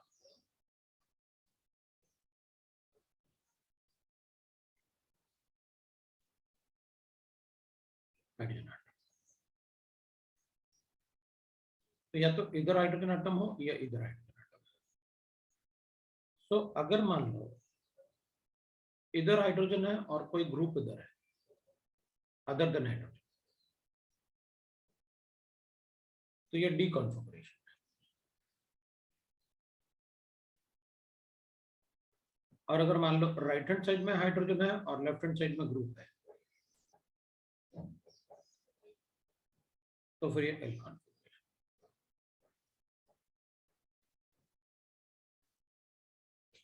Fisher projection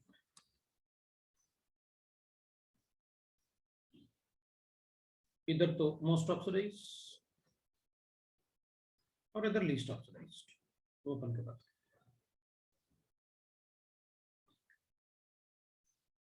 अब हाउ टू चेक कि भाई मोस्ट ऑक्सीडाइज्ड कौन सा है?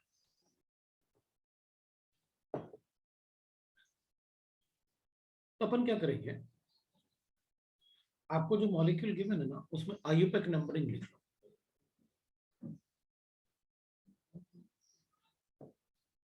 और जिस एटम को नंबर 1 दिया ना उसको टॉप पे लिख लो, और पूरा मॉलिक्यूल वर्टिकल फॉर्म में जमा दो, और जिसको IUPAC नंबरिंग में लास्ट नंबर मिला उसको नीचे लिख देना।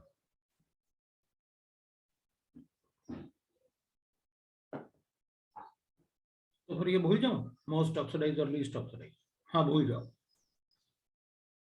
IUPAC नंबरिंग तो आती है ना। अगर वो आता है तो जिसको आईयूपैक नंबरिंग में नंबर 1 मिलेगा ना उसको ऊपर रखो, और जिसको लास्ट नंबर मिलेगा उसको नीचे रखो। ये वाला पार्ट भूल जाऊंगा, कौन सा ऑक्सीडाइज कौन सा रेड्यूस मुझे कोई मतलब नहीं, ऑटोमेटिकली ऐसे आ जाएगा। मतलब अपन को कुछ करने की जरूरत नहीं, वो अपने आप ही आ जाएगा। ठीक है, अपन को कुछ करने की जरूरत नहीं।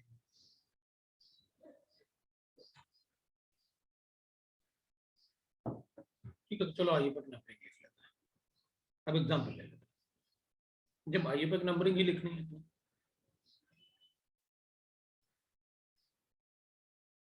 decide the configuration by IUPAC, ऐसे डिसाइड करेंगे। चलो देखते हैं, मान लो अपने पास ऐसे गिवन है, तो एग्जांपल लेते हैं।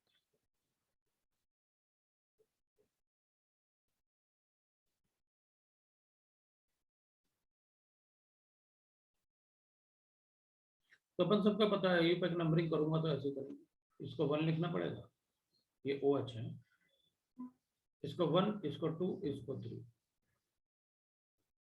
2,3 dihydroxy, that will be propanol, propanol ना। तो ठीक है, अब जो ये कायरल सेंटर है ना, डीएल कॉन्फ़िगरेशन के लिए कायरल सेंटर होना कंपलसरी है। मतलब डीएल कॉन्फ़िगरेशन कैलकुलेट करने के लिए ऑप्टिकली एक्टिव होना कंपाउंड को जरूरी है।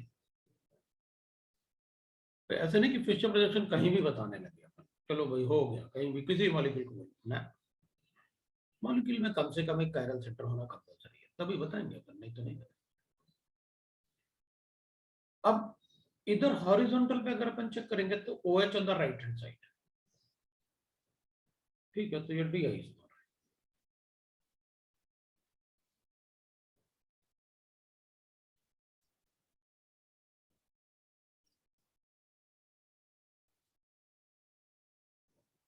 इसका नाम जो है ग्लिसरॉल्डिहाइड है, तो अपन कहेंगे भाई ये डी ग्लिसरॉल्डिहाइड है।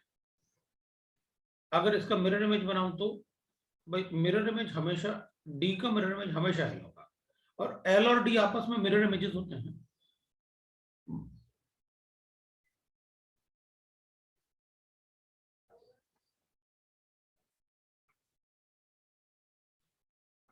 तो इसमें OH जो होगा वो लेफ्ट हैंड साइड पे दिखेगा, वैसी बात है, मिरर इमेज है, तो एल ग्लिसरॉल्डिहाइड।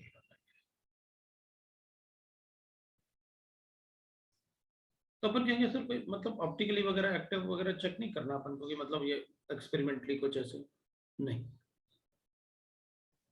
ये अपन डायरेक्टली बता सकते हैं that these are absolute configuration ना, जिसको अपन थ्योरेटिकली प्रेडिक्ट कर रहे हैं। लेकिन कायरल सेंटर होना कंपलसरी है, विदाउट कायरल सेंटर में डीएल नहीं होता। अच्छा, तो मान लो किसी मॉलिक्यूल में एक से ज्यादा कायरल सेंटर है तो क्या फर्क पड़ता है बताओ, ये लो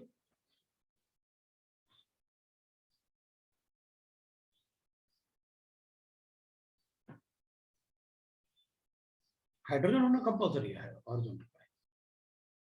तो फिर तो अगर एक से ज्यादा कायरल सेंटर है ना, तो आप आईयूपैक नंबरिंग लिखो और ऐसा कायरल सेंटर ढूंढो जिसका आईयूपैक नंबरिंग में हाईएस्ट नंबर मिला।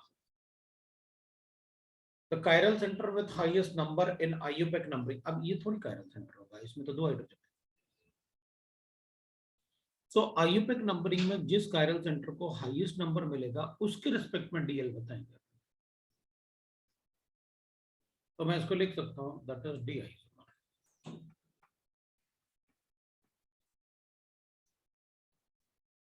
मैं ऐसे भी लिख सकता हूं।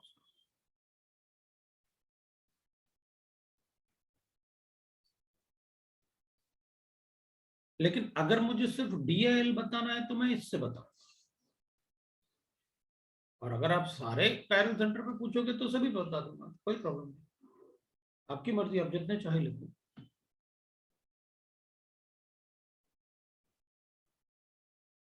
तो अगर मान लो मैंने ऐसे लिखा तो इसका एल आइसोमर क्या होगा, इसका मिरर इमेज है, मतलब अपन क्या करेंगे, अपन ऐसे बोलेंगे कि अगर मान लो मुझे ऐसे लिखना है,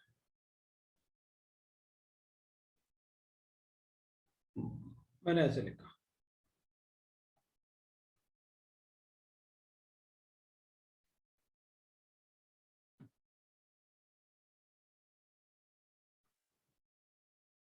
तो ये कौन सा आइसोमर होगा, तो अपन कहेंगे ये कायरल सेंटर है हाईएस्ट नंबर के साथ 1 2 3 और इधर लिखूंगा 4, तो अपन लिखेंगे एल आइसोमर है।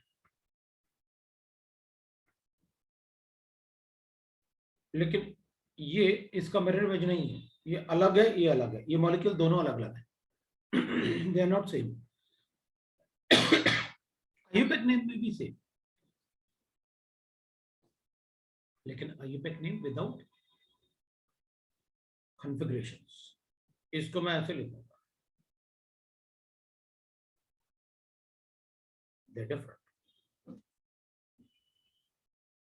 They are not same, they are not identical, they are not mirror images. अगर आपको इसका मिरर इमेज बनाना था तो 2D आता और 3L आता, so these are not mirror images.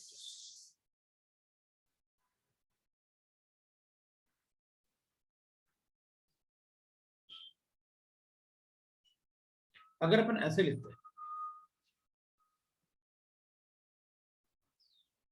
इसका मिरर इमेज बनाता तो ऐसे आता,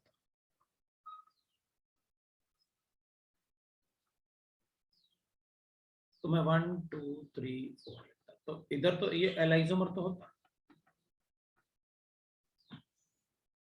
लेकिन फिर ये 2D और 3L होता।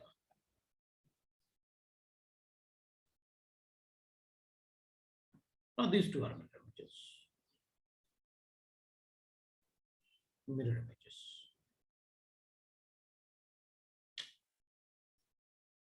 These two are mirror images.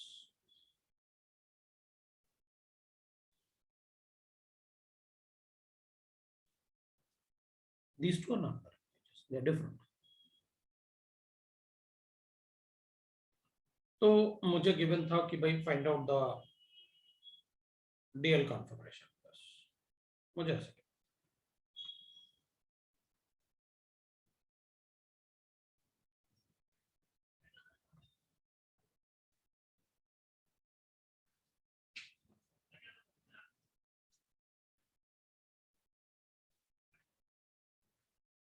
तो अपन से कहा इसमें DL कॉन्फ़िगरेशन बताओ,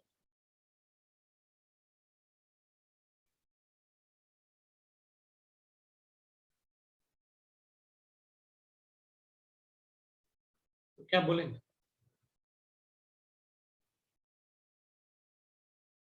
तो अपन कहेंगे पहले तो IUPAC नेम लिखो, ये इसका IUPAC नेम,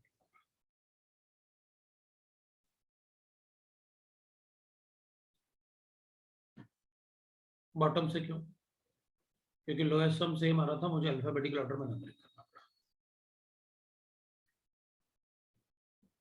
तो उसको रोटेट करो 180 डिग्री, क्योंकि जिस कार्बन को 1 मिलेगा वो टॉप पे होना चाहिए, रोटेट टू 1.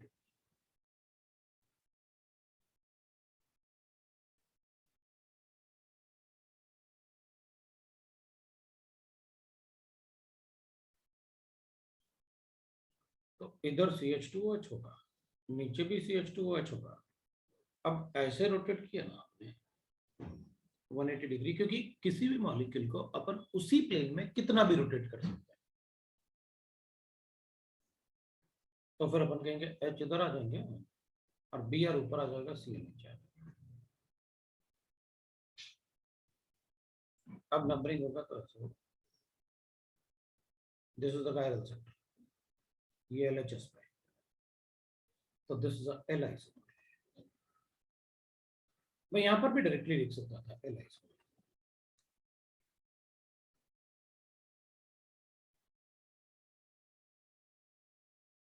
कोई प्रॉब्लम नहीं, ऐसे ही अपन को मतलब कुछ भी दे सकते हो, सपोज अपन को ऐसे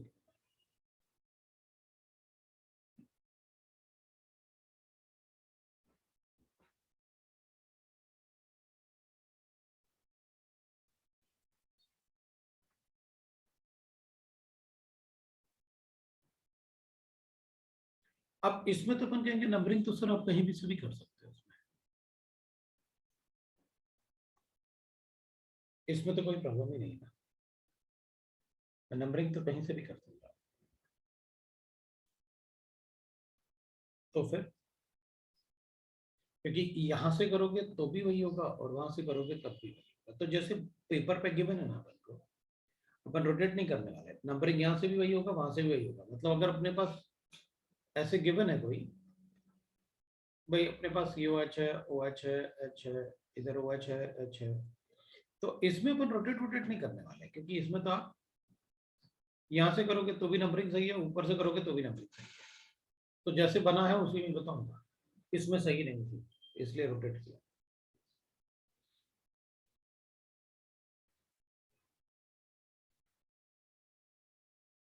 तो यहाँ पर तो मैं लेफ्ट हैंड साइड LI से मार,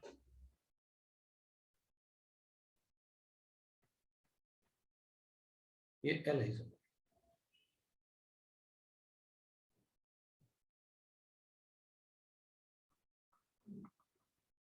बस अब काफी हो गया। और भी बहुत सारे एग्जांपल हैं जिसमें मैं आपसे भी क्वेश्चन पूछ सकता हूँ, अब तुम लोग कैलकुलेट करो, तुम अपने आप कैलकुलेट कर लेना।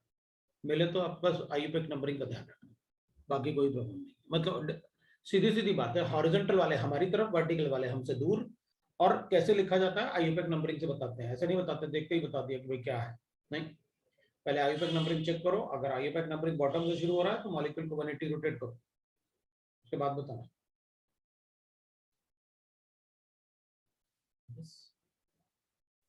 अब एक सर अपने एक बार लास्ट वाला पेज दिखाइए ना, किसका, सर इसके पिछले वाला पेज। अच्छा पेज दिखाना है,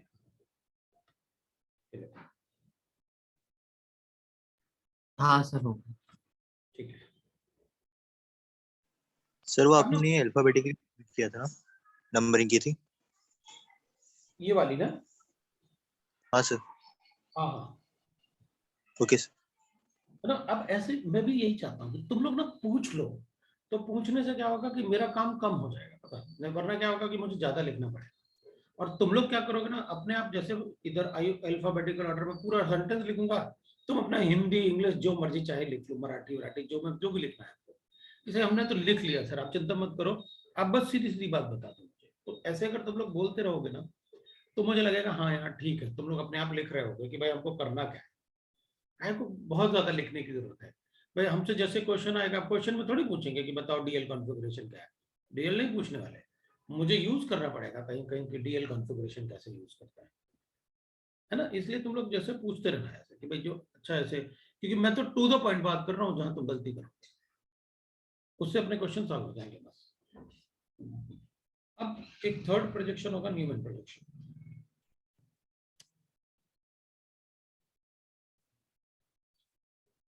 क्योंकि मेरा काम है इनको आपस में इंटर कन्वर्ट करके दिखाना, तुमको न्यूमैन प्रोजेक्शन वगैरह थोड़ी पढ़ाना है। अब न्यूमैन प्रोजेक्शन का मतलब होता है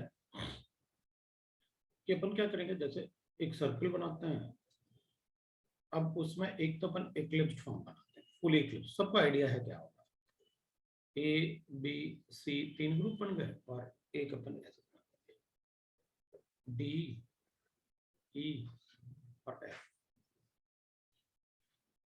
ऐसे बनाएंगे, तो this will be the eclipse है, फुल एक्लिप्स।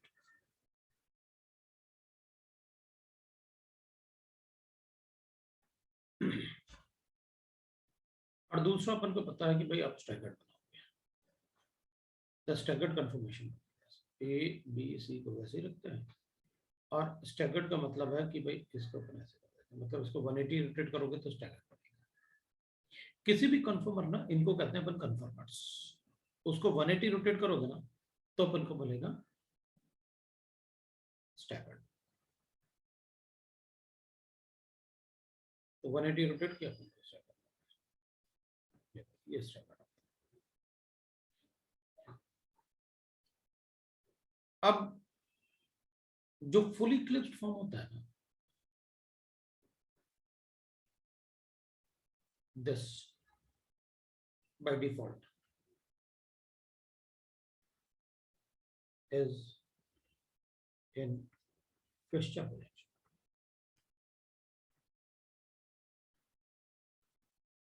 मैं स्टैगर्ड को भी बना सकता हूँ, लेकिन मैं स्टैगर्ड की बात ही नहीं कर रहा। मैं तो ये कह रहा हूँ कि ये फुली डिफॉल्ट जो ये वाला होता है by default it is an Fisher projection. तो अपन क्या करेंगे, ये वाला कार्बन एटम है ना, इसके पीछे एक कार्बन एटम है, आपको पता है। तो एक कार्बन एटम अपन को ऐसे लिखना है, तो अपन इसको ऐसे लिख देंगे फिशर प्रोजेक्शन। ये अपन पीछे वाला कार्बन ऐसे मार लेते हैं, और ये फ्रंट कार्बन एटम।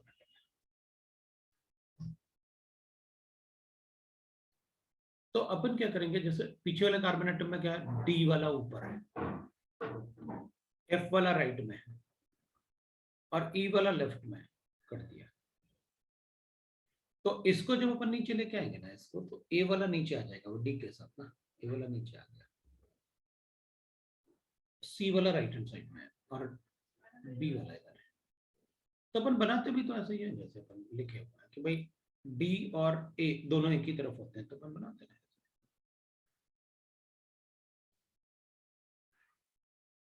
वो पीछे की तरफ ऐसे ना, और इनको अपन को अज्यूम करना होता है अपनी तरफ, इनको अपन को अज्यूम करना होता है अपनी तरफ। मतलब बाय डिफॉल्ट ऐसे होता है कि जो फुली इक्लिप्स्ड है ना, वो फिशर प्रोजेक्शन में होता है, बाहर वाले कार्बन एटम को नीचे की तरफ ले आओ, ये हो गया अपने पास। और सॉहर्ट्ज प्रोजेक्शन के लिए इसको उठा के साइड में रख लो, मतलब साइड में रख लो, मतलब ऐसे ना, दो कार्बन एटम है, एक इधर क्या है डी है, और उससे इधर एफ अटैच्ड है, और उससे इधर मतलब अपने पास ई अटैच्ड है, और आप साइड में लेके आए थे तो अपन इसको ऐसे कर लेते हैं। इधर अपने पास उसी प्लेन में, जिस प्लेन में ये है उसी प्लेन में ये ए अटैच्ड है, और फिर इधर अपने पास बी अटैच्ड है, और इधर अपने पास जहां एफ है उसी प्लेन में उसी के साथ सी अटैच्ड। ये फुली इक्लिप्स्ड हो गया। और स्टैगर्ड को रखना है तो अपन इसको साइड में रख लो, इसको साइड में रखेंगे तो अपन कहेंगे सर दो कार्बन है, एक कार्बन पीछे वाले कार्बन में डी नीचे है, ई ऊपर है, और ये ऐसे है, और इधर वाले में ए ऊपर है, और बी इधर है, और सी इधर है। हाँ, अपन वेजिटेस नहीं बनाते, सी इधर है, तो अपन कहेंगे इसको वेजिटेस नहीं बना सकते, बना सकते ना, लेकिन आपको अज्यूम करना पड़ेगा कि दोनों को एक ही तरफ से देखना पड़ेगा। अगर इसको इधर से देखोगे तो इसको भी इधर से देखोगे, मतलब अगर मान लो इनमें रिलेशन कैलकुलेट करना पड़ा तो वेजिटेस बनाने पड़े, तो फिर आपको दोनों रिलेशन बनाने के लिए दोनों को ना एक ही तरफ से देखना पड़ेगा। ऐसे नहीं करना इसको यहां से देखते हैं इसको यहां से देखते हैं, वो तो गलत हो जाएगा। तो इसको अगर यहां से देख रहे हैं तो इसको भी यहां से देखना है, इससे नहीं देखना।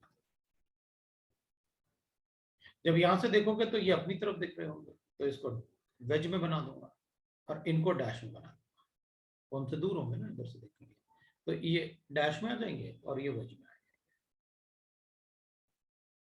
तो रिलेशन बन जाएगा। जो भी रिलेशन बनाओगे वो करेक्ट होगा। अब उसको देखने के बहुत सारे तरीके हैं, उसको मैं बताऊंगा, मैं तो इजीएस्ट वे बताऊंगा आपको कि भाई कैसे आपको कैलकुलेट करना है, इसलिए मैं बहुत सारी चीजें नहीं बताता तुमको, क्योंकि तुम दूसरे डायरेक्शन में जाओ ही मत, आप तो एक ही डायरेक्शन में सोचो, और जो डायरेक्शन जो भी बताऊंगा वो उससे सारे क्वेश्चन सॉल्व होने चाहिए, मैं बस वही वाला बताऊंगा, बाकी बताऊंगा ही नहीं, क्योंकि जब सारे क्वेश्चन उससे सॉल्व हो जाएंगे तो बाकी बताने की जरूरत क्या है।